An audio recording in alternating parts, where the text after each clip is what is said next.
Assalamualaikum warahmatullahi wabarakatuh. Pada pertemuan pertama kuliah Sistem Akuntansi dan Manajemen Keuangan ini akan kita bahas beberapa hal. Ada 3 hal yang kita bahas ya. Yang pertama tentang apa itu aktivitas yang dilakukan pada proses accounting. Yang kedua, kita bicara mengenai etika, prinsip, dan asumsi yang digunakan pada akuntansi. Dan yang ketiga adalah persamaan dasar pada sistem akuntansi dan komponen yang digunakan untuk menyusunnya. Oke, yang pertama dulu adalah tentang akuntansi. Apa itu akuntansi gitu ya? Akuntansi adalah suatu proses yang terdiri dari 3 aktivitas utama. 3 aktivitas utama itu adalah mengidentifikasi, merekod, dan mengkomunikasikan kejadian ekonomi atau economic event pada suatu organisasi, dan nanti ini semua digunakan untuk user yang berkepentingan dengan data-data ini ya, data-data yang di-record. Nah, sekarang kita jelaskan lebih detail lagi tentang 3 aktivitas tadi. Yang pertama adalah identifikasi. Identifikasi di sini maksudnya adalah memilih aktivitas ekonomi apa saja yang perlu dicatat pada akuntansi gitu ya. Karena tidak semua aktivitas yang ada di perusahaan itu dicatat di akuntansi. Misalnya perusahaan merekrut karyawan, itu adalah aktivitas yang tidak dicatat di akuntansi. Atau misalnya karyawan mendesain suatu produk dengan customer, itu juga tidak dicatat di akuntansi. Yang dicatat di akuntansi adalah semua kejadian ekonomi yang berkaitan dengan uang ya, atau perubahan yang bisa diuangkan di perusahaan. Contohnya misalnya perusahaan membeli satu barang gitu ya, satu barang komputer, maka terjadi perubahan di situ. Perubahannya berupa apa? Uang berkurang kalau membelinya pakai uang cash, kemudian barang bertambah, sehingga nanti dicatatnya di account aset, cash berkurang, tetapi komputer atau equipment bertambah nilainya. Begitu. Jadi identifikasi di sini adalah memilih mana yang perlu dicatat dan mana yang tidak perlu dicatat. Nah, aktivitas yang kedua adalah mencatat. Mencatat ini termasuknya adalah mengklasifikasikan dan summarize atau meringkas. Jadi setiap aktivitas yang ada di sini nanti direcord dengan cara diklasifikasikan. Klasifikasikan di sini maksudnya adalah dia dicatat di akun apa. Kalau uang cash itu berkurang, maka dicatat di akun cash. Uang cash bertambah, dicatat di akun cash. Atau misalnya hutang ke supplier bertambah, maka dicatat di akun liability. Misalnya di akun payable gitu. Nah, di sini ada klasifikasinya, pencatatannya. Kemudian yang terakhir adalah summarize, meringkas. Meringkas di sini dalam bentuk laporan keuangan. Gitu. Ini adalah proses recording. Proses yang ketiga atau yang terakhir adalah mengkomunikasikan. Mengkomunikasikan yang dicatat ini semua. Kepada siapa? Kepada user. Sehingga nanti user bisa menganalisa dan menginterpretasikan laporan keuangan tadi dengan baik dan benar. Nah, termasuk di sini adalah di prepare untuk laporan keuangan tadi. Laporan keuangan tadi akan disajikan ke user sehingga mudah difahami. Penyajian di sini biasanya akan dibuat analisanya dalam bentuk perbandingannya. Misalnya dari laporan keuangan laba rugi itu dikatakan bahwa perusahaan laba sebesar 10 miliar. Kalau hanya melihat satu laporan keuangan, itu masih susah buat user untuk menginterpretasikan. Maksudnya 10 miliar itu apa? Bagus atau buruk bagi perusahaan? Nah, untuk membuat itu biar mudah, maka dianalisa dengan cara dibandingkan dengan profit sebelumnya misalnya. Kalau sekarang profit tahun 2019 2020 katakanlah profit perusahaan dalam 1 tahun 10 miliar. Nah, itu dibandingkan dengan tahun 2019. Nah, kalau 2019 profit perusahaan adalah 5 miliar misalnya, maka kinerja perusahaan bagus karena profitnya naik 2 kali lipat. Tetapi kalau ternyata tahun 2019 profit perusahaan adalah 15 miliar, maka kinerja perusahaan itu buruk. Karena turun gitu ya, dari 15 miliar profitnya turun menjadi 10 miliar. Meskipun belum tentu turun itu selalu jelek ya, dilihat dulu turunnya itu karena apa.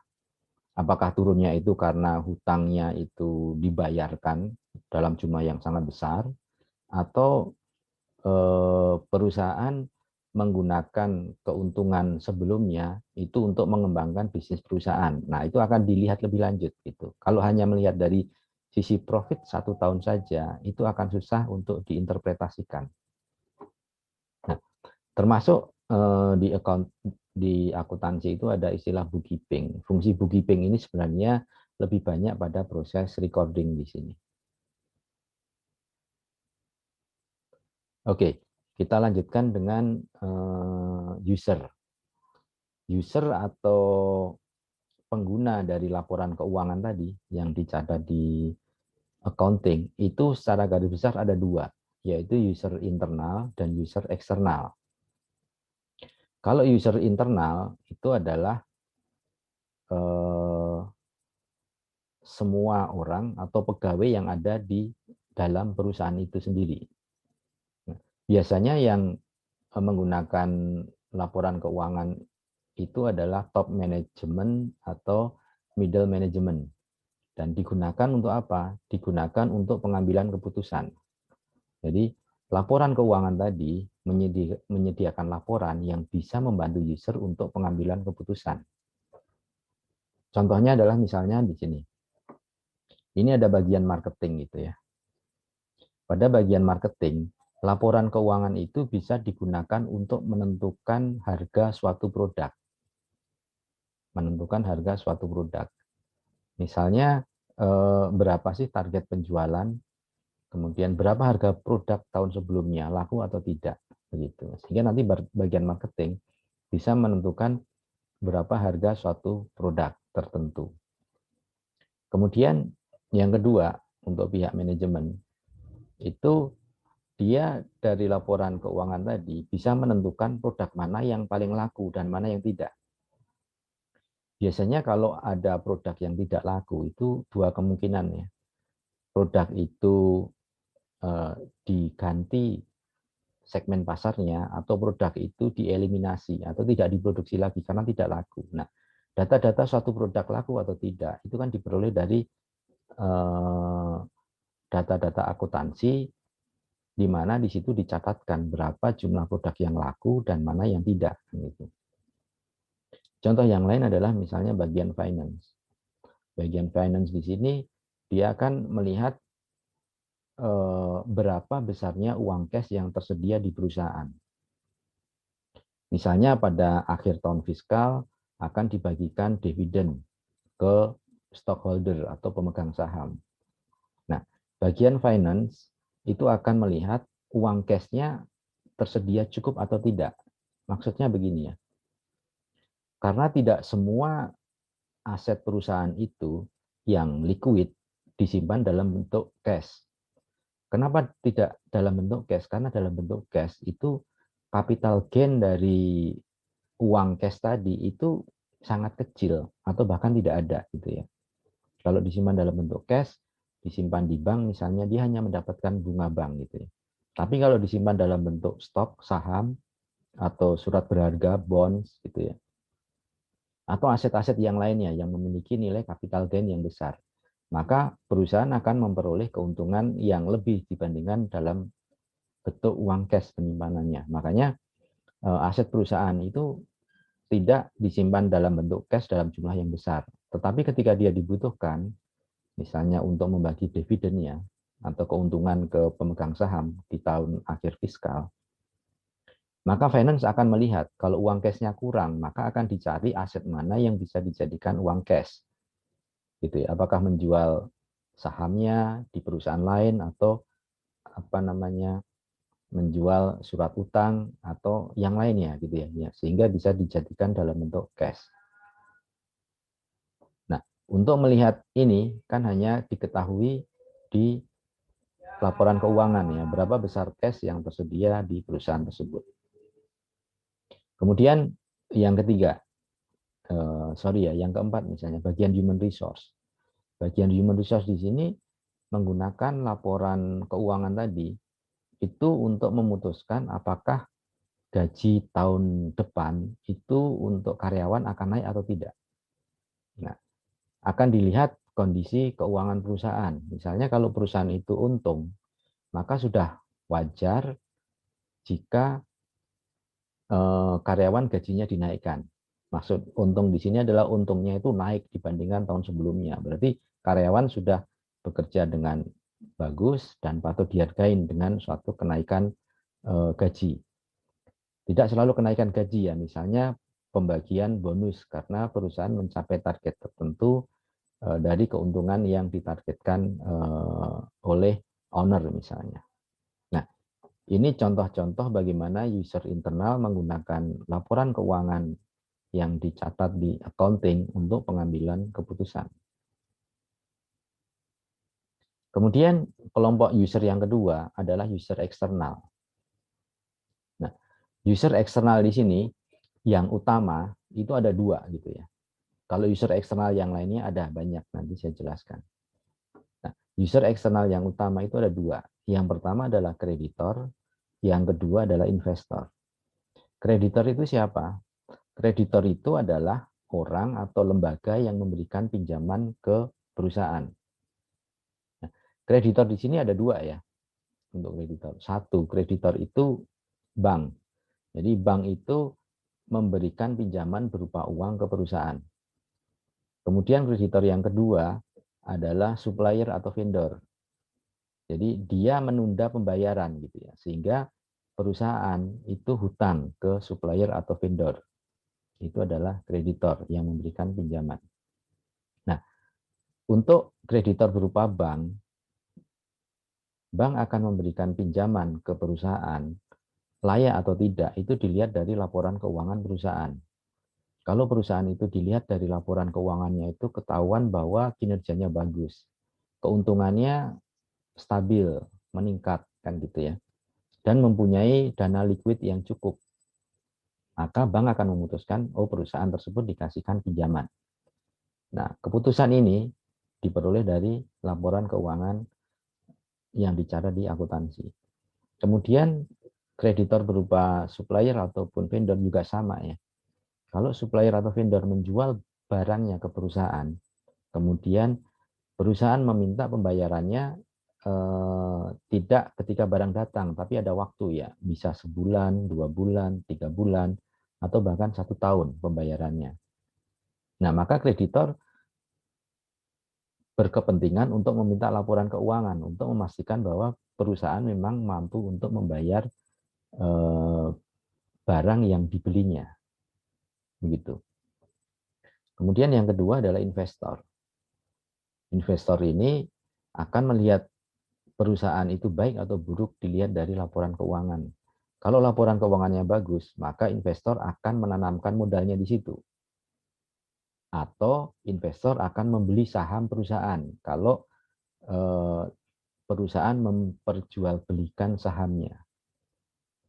Karena tidak semua perusahaan itu memperjualbelikan sahamnya di bursa sahamnya. Ada yang memperjualbelikan sahamnya di bursa saham, ada yang direct investor gitu. Jadi investor menanamkan modalnya dengan cara perusahaan memang menawarkan untuk menanamkan modalnya, nanti ada share-nya. Gitu. Kalau perusahaan yang menjual belikan sahamnya di bursa efek disebut perusahaan publik nantinya. Kemudian user eksternal yang lainnya, ini ada banyak ya. Yang pertama adalah taxing authorities. Ini adalah pemerintahan, di mana pemerintahan di sini akan menarik pajaknya ke perusahaan.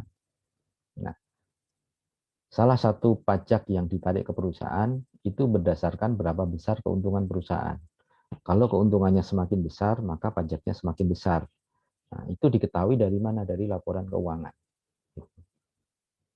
Kemudian ada regulatory agencies, ini adalah badan yang membuat aturan gitu ya.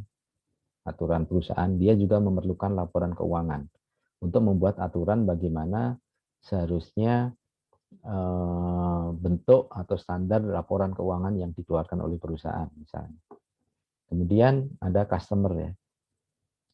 Beberapa customer itu memerlukan laporan keuangan perusahaan. Gunanya untuk apa? Untuk memastikan bahwa ketika customer mau membeli suatu barang atau jasa, perusahaan mampu menyediakannya. Contoh misalnya begini. Ada perusahaan penerbangan gitu, dia membeli pesawat Boeing gitu ya misalnya. Nah, maka perusahaan penerbangan akan memastikan bahwa laporan keuangan atau kinerja dari perusahaan itu bagus. Dilihat dari mana laporan keuangan. Sehingga nanti ketika pesan pesawat, karena nilainya sangat besar, bisa miliaran dolar, dan waktu pemesanannya itu lama, perusahaan bisa memastikan bahwa rencana untuk pembelian pesawat itu terpenuhi. Kemudian yang keempat ada serikat pekerja ya. Biasanya serikat pekerja di sini melihat laporan keuangan untuk memastikan bahwa perusahaan itu memang memberikan gaji yang layak itu disesuaikan dengan keuntungan yang diperoleh oleh perusahaan. Jadi misalnya ada serikat pekerja ingin menuntut kenaikan gaji, itu sebaiknya dasarnya adalah tentang kinerja perusahaan. Kalau perusahaan itu keuntungannya naik, maka wajar jika menuntut kenaikan gaji gitu ya. Karena nanti kalau penuntutan kenaikan gaji itu tidak berdasarkan dari kinerja perusahaan yang diperoleh dari laporan keuangan tadi, itu bisa terjadi hal-hal yang merugikan. Contoh misalnya begini, perusahaan ternyata untungnya tidak naik gitu ya, atau bahkan rugi. Kemudian serikat pekerja ngotot untuk menuntut kenaikan gaji, bahkan meminta pemerintah untuk turut tangan dengan peraturan perundang-undangan menuntut kenaikan gaji dinaikkan, misalnya UMK gitu ya. Nah, kalau perusahaan tidak mampu dan merasa itu makin rugi karena kenaikan gaji tadi menjadi beban, maka yang dilakukan oleh perusahaan adalah memindahkan perusahaannya ke daerah yang lain atau ke negara yang lain, sehingga perusahaan masih bisa berjalan dan memperoleh keuntungan yang wajar. Kemudian yang terakhir itu news atau ini media ya, wartawan. Contohnya adalah misalnya berita-berita ekonomi. Kita sering dengar misalnya ada perusahaan apa? Contohnya kemarin saya baca perusahaan Apple membukukan keuntungannya sebesar sekian miliar dolar dalam kuartal pertamanya. Nah, itu si wartawan bisa menulis itu dari mana? Dari laporan keuangan. Tinggal di-highlight aja, disoroti saja mana yang akan dilaporkan. Misalnya ingin melaporkan tentang keuntungan perusahaan, bisa. Ingin membuat berita tentang berapa besarnya pajak yang dibayar oleh perusahaan dalam 1 tahun fiskal, ada di laporan keuangan. Begitu. Itu contoh untuk news. Karena laporan keuangan bagi perusahaan yang menjual sahamnya ke publik, itu laporan keuangan harus dipublish ke umum ya, sehingga siapapun bisa melihatnya. Oke, berikutnya kita bahas mengenai topik yang kedua, yaitu mengenai etika di pelaporan finansial. Jadi begini dasarnya.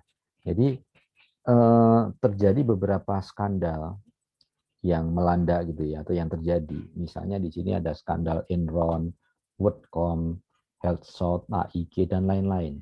Apa itu skandal yang dilakukan oleh perusahaan-perusahaan ini? Dia membuat laporan keuangan yang tidak benar, tidak semestinya, atau palsu gitu ya. Fungsinya untuk apa? Ada dua hal ya. Pertama, tentu akan menguntungkan pihak tertentu, yang satu adalah merugikan pihak yang lain karena laporan itu palsu gitu. Contoh misalnya begini. perusahaan Enron ini, dia mengembangkan bisnisnya gitu ya. Kemudian mengundang investor untuk investasi di perusahaannya. Nah, kemudian setelah investor investasi, perusahaan itu berjalan ternyata rugi. Nah, rugi tapi dilaporkan untung. Padahal itu rugi. Di pembukuannya, di bukunya, itu dilaporkan untung. Sehingga investor dirugikan di situ. Apalagi dia meminta tambahan dana dari investor yang lain. Makin banyak orang investasi di situ, seolah-olah merasa itu untung. Ternyata perusahaan rugi, maka investor dirugikan. Nah, pihak manajemen di awal akan diuntungkan dia. Karena seolah-olah kinerjanya bagus. Tetapi dengan berjalannya waktu akan ketahuan bahwa keuntungan itu tidak ada. Yang ada kerugian, nggak bisa ditutup-tutupin lagi. Kalau ruginya sudah kelewatan, maka perusahaan tidak bisa beroperasi lagi. Gitu ya. Nah, jadi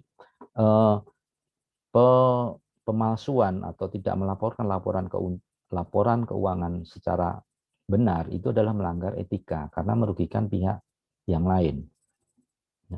Biasanya laporan keuangan yang tidak semestinya itu tujuannya dua ya. Satu, untuk mengelabui investor.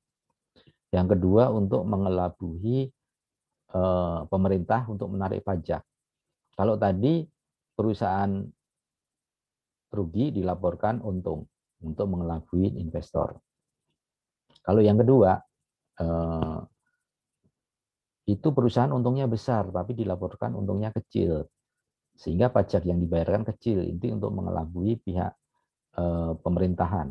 Nah, dua-duanya itu tidak diperbolehkan. Kalau ketahuan, maka yang membuat laporan keuangan atau top manajemen yang menyetujuinya, dia akan dihukum, gitu ya.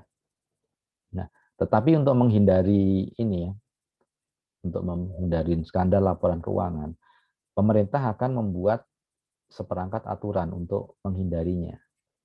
Kalau di Amerika ada istilahnya SOX ya, Sarbanes-Oxley Act. Ini adalah aturan yang disahkan oleh Kongres Amerika supaya laporan keuangan itu sesuai dengan standar dan menghindari adanya skandal yang tidak sesuai dengan etika. Tetapi tetap saja laporan keuangan yang efektif itu tergantung dari perilaku yang baik dari perusahaan tersebut. Gitu.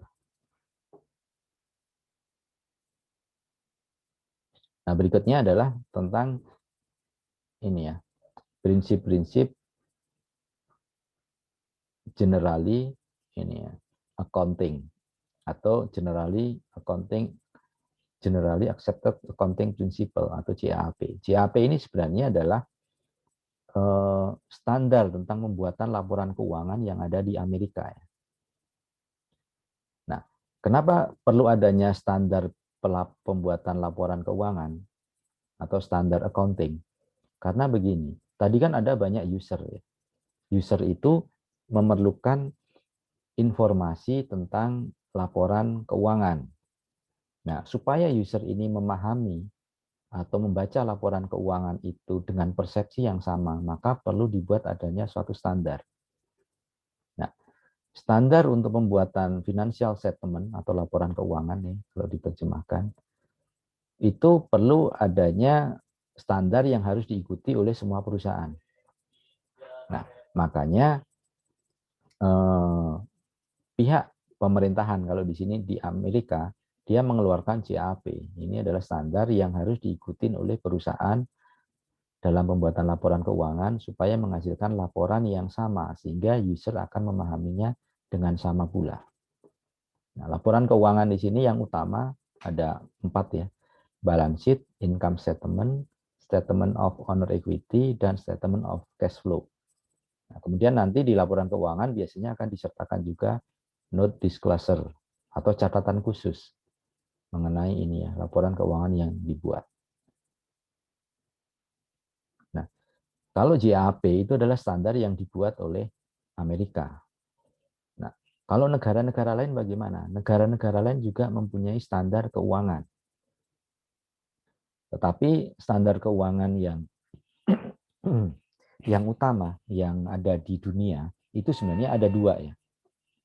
Ada GAAP, ini adalah standar yang digunakan di Amerika. Kemudian ada lagi IFRS atau International Financial Reporting Standard. Ini adalah standar yang diinisiasi oleh negara-negara di Eropa. Tetapi sekarang lebih dari 110 negara atau lebih dari 100 negara gitu ya. Itu yang mengadopsi IFRS. Termasuk Indonesia itu adalah mengadopsi standar IFRS. Kalau standar di Indonesia itu adalah prinsip akuntansi Indonesia disusun oleh Ikatan Akuntansi Indonesia, tapi dia mengadopsi atau mengikuti standar IFRS. Nah, standar seperti GAAP atau IFRS itu dibuat oleh lembaga atau badan. Kalau GAAP itu dibuat oleh FASB atau Financial Accounting Standard Board. Kemudian kalau IFRS dibuat oleh IASB, International Accounting Standard Board. Ini yang membuat standar IFRS. Ini lembaganya ya. Kalau SEC ada Securities and Exchange Commission. Ini adalah standar yang membuat aturan di Amerika ya. Ini masih di Amerika yang SEC membuat aturan bagaimana laporan keuangan untuk perusahaan publik. Perusahaan publik di sini adalah perusahaan yang menjual sahamnya ke bursa atau sekuritas. SEC ini mengadopsi ini ya, mengadopsi standar GAAP. Kalau GAAP ini adalah untuk semua perusahaan yang ada di Amerika. Kemudian kalau SEC ini ada modifikasi dari aturan di GAAP. Ini untuk perusahaan yang menjual sahamnya di bursa efek di Amerika ya, bursa efek New York. Kenapa ini perlu untuk GAAP gitu ya? Karena gini, banyak perusahaan itu menjual sahamnya di Amerika ya, di bursa efek New York. Termasuk di Indonesia, contohnya misalnya ada PT Telkom, dia menjual sahamnya di sana, maka ketika membuat laporan keuangannya harus sesuai dengan standar GAAP.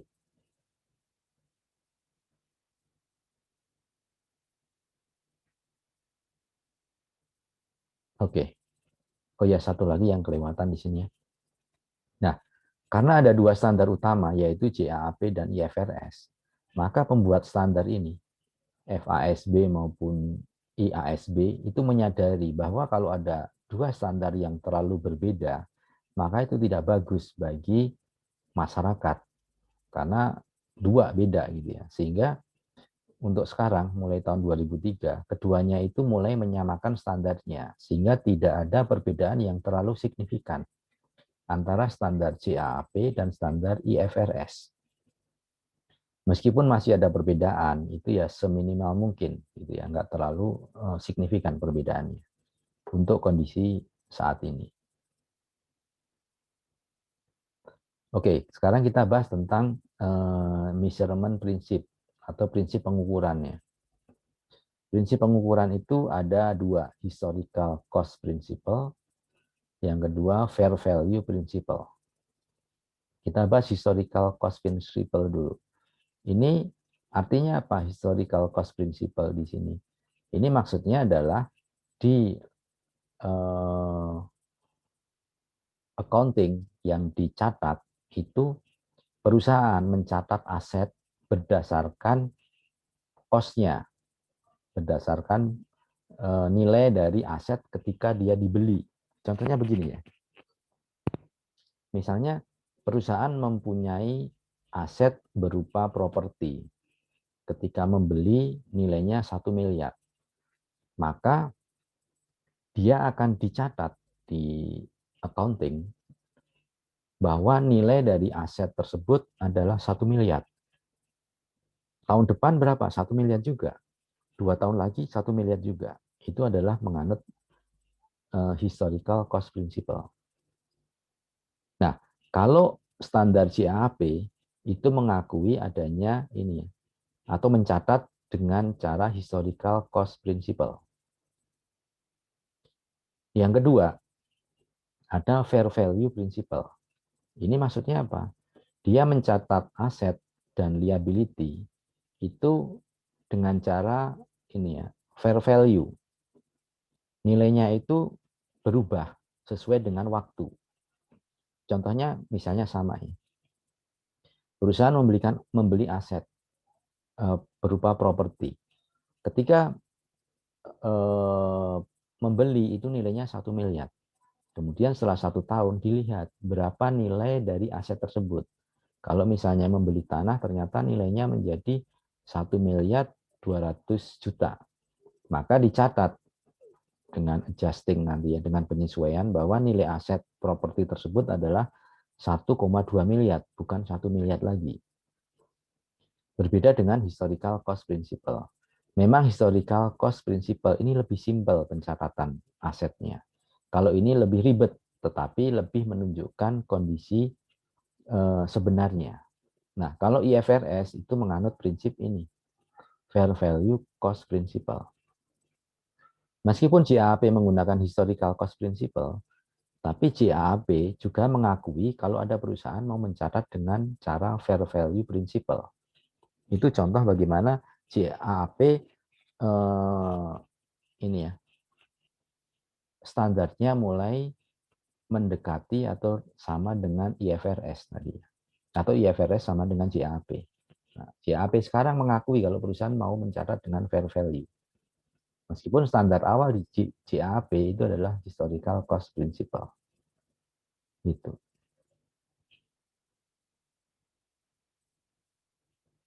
Oke, sekarang kita bahas mengenai asumsi bentuk perusahaan ya. Jadi ada beberapa asumsi yang digunakan ya dalam pencatatan akuntansi. Yang pertama adalah mengenai monetary unit assumption. Jadi perusahaan ketika mencatat di accounting itu semua transaksi yang dilakukan oleh perusahaan yang dicatatnya diekspresikan atau dicatat dalam bentuk uang. Gitu ya. Contoh misalnya perusahaan membeli komputer. Itu dicatatnya adalah komputer atau account equipment berapa nilainya. Nilainya katakanlah 100 juta, maka itu yang dicatat. Jadi di account equipment itu bertambah senilai 100 juta. Mengenai equipment itu berupa komputer, jumlahnya katakanlah 10 buah, itu adalah keterangan.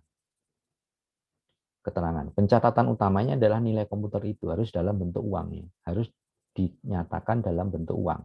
Tidak boleh yang lain. Nah, kemudian uang itu ya sesuai dengan mata uang yang digunakan di perusahaan itu apa? Dalam rupiah, dolar, pound sterling, dan lain-lain. Nah, kemudian yang kedua adalah economic entity assumption. Maksudnya apa? Maksudnya adalah aktivitas yang dicatat itu berada dalam entitas perusahaan itu, bukan di luar entitas perusahaan. Contohnya misalnya begini, ada orang mempunyai perusahaan, maka pencatatan laporan akuntansi adalah semua aktivitas yang berlangsung di perusahaan itu. Mengenai aktivitas dari pemiliknya, misalnya pemiliknya membeli rumah, membeli mobil, itu tidak dicatat di dalam akuntansi perusahaan. Itu di luarnya. Makanya harus ada batasnya. Batasnya adalah semua aktivitas yang ada di dalam entitas perusahaan. Begitu. Oke, untuk pemahaman lebih lanjut kita bahas tentang bentuk-bentuk perusahaan ya. Ada 3 bentuk utama perusahaan, yaitu proprietorship, partnership, dan corporation. Ini langsung saya tunjukkan singkat saja. Proprietorship itu adalah usaha atau perusahaan yang dimiliki oleh satu orang. Nah, orang itu sekaligus pemilik dan operator. Gitu ya. Kalau partnership itu perusahaan yang dimiliki oleh 2 atau lebih orang. Gitu ya. 2 atau lebih orang. Nah, nanti orang itu dia bisa menjalankannya sendiri atau ada pegawai yang menjalankannya. Kemudian yang ketiga adalah corporation. Kalau corporation di sini kepemilikannya itu dibagi dalam bentuk saham-saham. Jadi berapa mempunyai saham berapa atau modal awal berapa gitu. Nah, ini dipisahkan antara organisasi atau perusahaan tersebut dengan pemilik, beda. Nah, kemudian kita bahas beda utamanya apa? Beda utamanya kalau tadi dari sisi kepemilikan sudah beda ya. Yang kedua dari sisi liability atau kewajiban hutangnya. Untuk proprietorship itu istilahnya dia adalah unlimited personal liability. Untuk proprietorship dan partnership itu sifatnya adalah unlimited personal liability. Artinya apa? Kalau perusahaan itu pinjam uang ke pihak lain, ke bank atau ke supplier atau ke vendor, kemudian perusahaan itu gagal bayar atau perusahaan bangkrut, maka pemilik berkewajiban menggunakan harta pribadinya untuk membayar hutang tersebut. Ini diatur oleh undang-undangnya. Ini berbeda dengan corporation atau limited liability. Kalau corporation di sini sifatnya adalah limited liability. Kalau perusahaan itu pinjam ke pihak lain, ke bank, kemudian perusahaan itu gagal untuk membayar karena bangkrut, maka pemilik tidak mempunyai kewajiban untuk membayar hutang tersebut. Jadi perusahaan itu akan menanggung hutangnya sebanyak aset yang dimiliki oleh perusahaan. Jadi perusahaan akan menjual semua asetnya untuk membayarnya. Kalau aset itu masih sisa nilainya, itu baru untuk pemilik. Kalau hutangnya itu terlalu besar, asetnya dijual tidak mencukupi, maka pemilik tidak punya kewajiban untuk membayar hutang tersebut. Sehingga corporation ini sebenarnya bentuk usaha yang paling ideal karena pemilik akan lebih aman gitu ya. Lebih aman tidak menggunakan harta personalnya. Kalau di Indonesia, proprietorship itu bentuk usahanya seperti UD ya, usaha dagang, kemudian perusahaan perseorangan itu proprietorship. Kalau partnership itu bentuk usahanya CV kalau di Indonesia ya. Contohnya, kalau corporation itu adalah PT ya, perseroan terbatas, itu bentuk corporation. Nah, ini adalah tadi ya, asumsi untuk pencatatan accounting itu ya terjadi di dalam perusahaan ini. Dalam perusahaan ini entitasnya dibatasi. Begitu. Oke, untuk pembahasan yang terakhir adalah mengenai persamaan akuntansi dasar. Nah, nanti dalam pencatatan di akuntansi Anda akan selalu menggunakan prinsip ini ya, prinsip persamaan akuntansi dasar. Persamaan akuntansi dasar itu sangat sederhana ya. Aset sama dengan liability ditambah owner equity. Gitu ya. Ini akan menjadi framework untuk pencatatan economic event yang ada di perusahaan. Selalu menggunakan ini, framework ini. Nah, aset kalau lihat persamaan ini ya. Aset sama dengan liability plus owner equity. Aset itu adalah semua yang dimiliki oleh perusahaan. Liability itu adalah hutang yang dimiliki oleh perusahaan. Owner equity itu adalah kepemilikan dari pemilik ya, owner. Dari sini bisa diketahui bahwa aset itu nanti dimiliki oleh hutang atau kreditor tadi kan yang memberikan hutang kan kreditor dan owner. Kemudian kalau perusahaan merugi, maka aset ini akan dijual gitu ya, dijual. Untuk membayar siapa? Untuk membayar ini hutang ya, liabilities. Kalau ada sisa baru diberikan ke owner. Jadi caranya begitu. Jadi aset sama dengan liability plus owner equity. Dari persamaan ini, aset itu dimiliki oleh ini ya, kreditor sama owner. Tetapi kreditor akan mendapatkan bagian yang utama jika bisnis itu likuidasi atau bangkrut. Dia dibayar dulu, baru belakangan owner.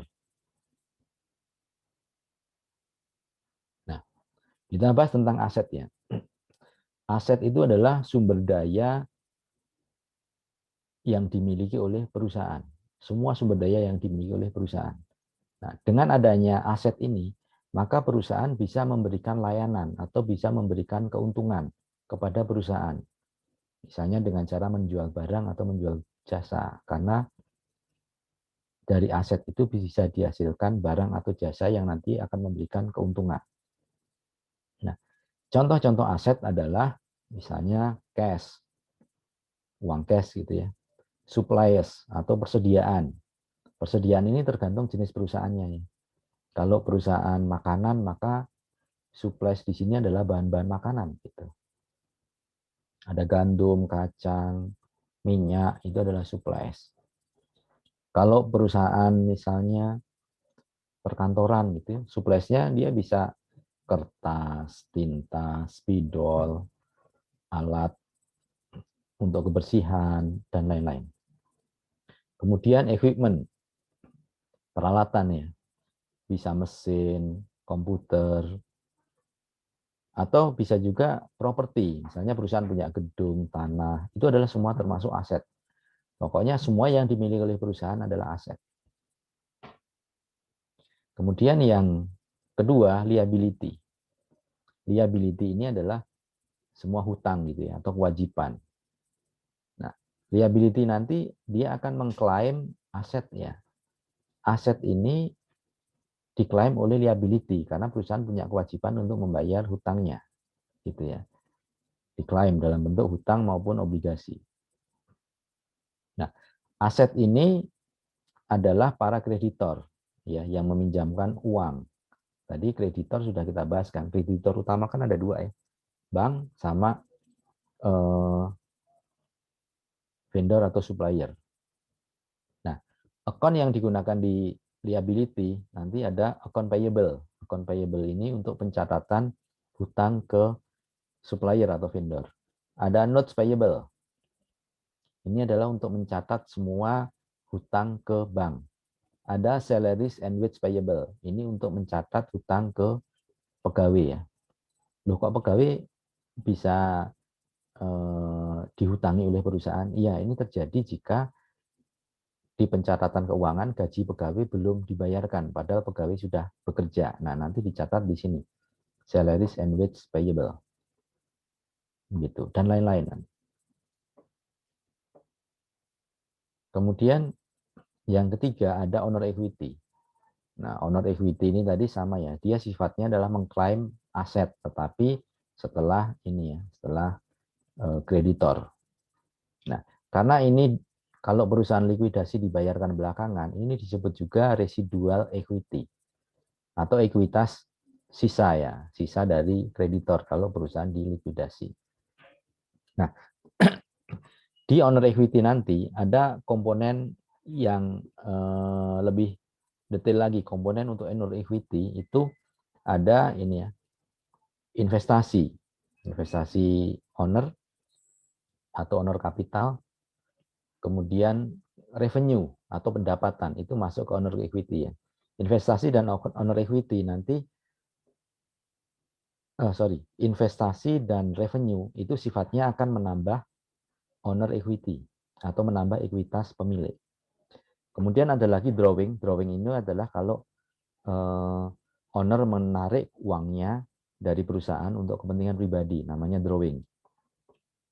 Nah, drawing ini sifatnya mengurangi nilai owner equity di perusahaan tersebut. Kemudian yang terakhir adalah expense. Ini beban ya. Contoh expense misalnya bayar listrik, bayar gaji karyawan. Itu sifatnya mengurangi owner equity.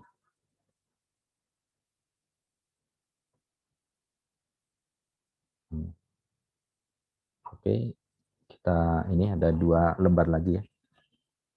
Nah, jadi karena tadi owner equity itu ada 4 komponen ya, owner capital atau investasi, kemudian revenue, ini menambah owner equity, kemudian yang mengurangi adalah owner drawing, kalau owner itu menarik uangnya dari perusahaan untuk kepentingan pribadi, sama expert beban.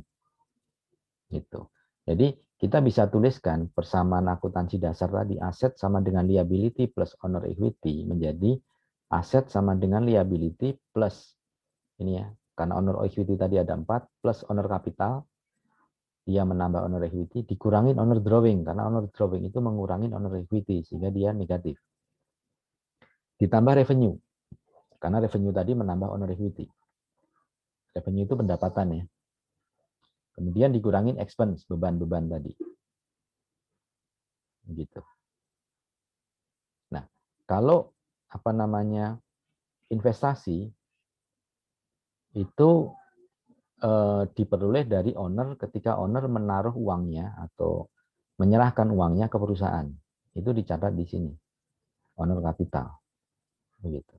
Kemudian kalau revenue itu diperoleh dari aktivitas bisnis ya.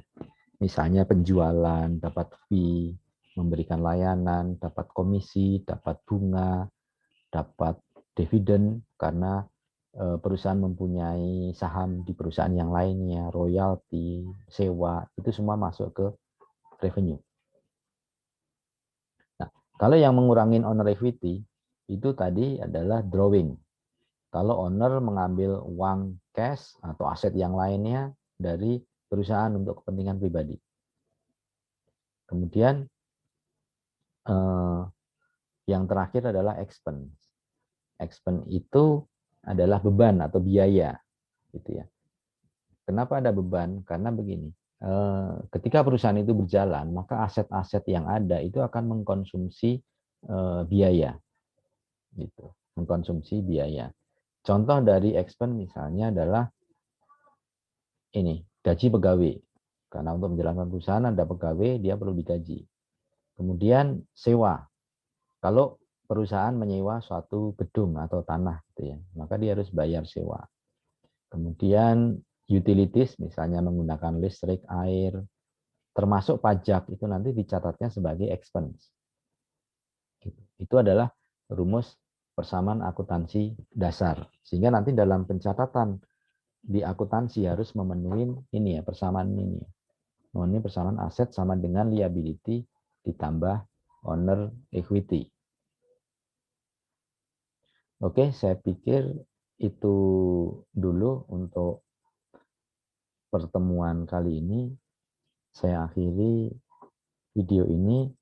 Assalamualaikum warahmatullahi wabarakatuh.